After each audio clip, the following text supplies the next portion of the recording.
Everybody, a lot of weather to get to. First of all, today was rather ugly and muggy, but in the Central Plains in northern Texas, things are going to get very interesting, if not dicey, tonight.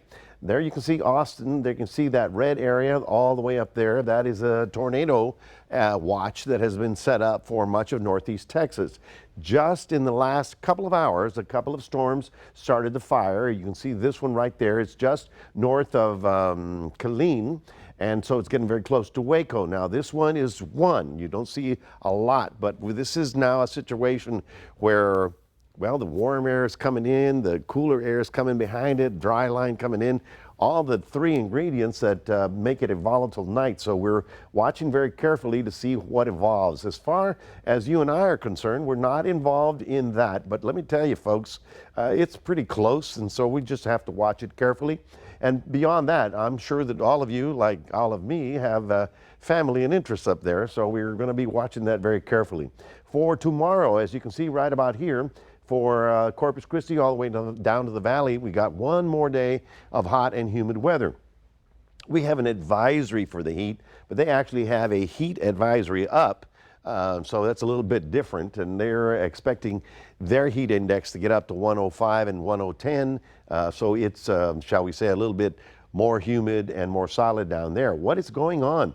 Well, the atmosphere is flattening out. It's settling down, and so it takes a lot of heating, which we got, to pop those big thunderstorms. But those big thunderstorms pop because they have to blow through the lid, and the lid is what's capping our atmosphere and keeping us so warm and so hazy and so smoky today.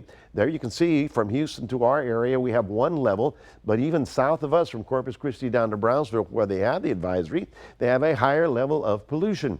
Now this is today, and you can see that northeast corner of the state all the way down to Austin has some potential. We're not included, that's okay, but Gonzales may have some, you know, close calls up there, and everything along I-10, you got to watch out to the north to see what happens later tonight. This is tomorrow, and you can see severe weather outlook. That's a pretty ugly looking map if you ask me. We're on the extreme south of it, but again, for tomorrow, before the drier, cooler air comes in, we may have enough instability and heating to pop some big stuff up there. So again, I-10 corridor is closest to us. We're on the south end of it, but let's just say, hey, we're all related, we're all neighbors, we all live together, and we're going to have to watch that. This is for tonight. You can see how the thunder showers should start developing a little bit heavier in the northeast. For us tonight, it should be fairly quiet. We'll stay on the overcast side, and tomorrow again we continue with kind of soupy skies, not a lot of sun, and quite a bit of heating. We are looking again for another round of thunderstorms. That would be tomorrow, and that's Thursday, and that, of course, that gets just real close to our area, so we just have to watch it carefully. Keep your eyes open, you know, both of them.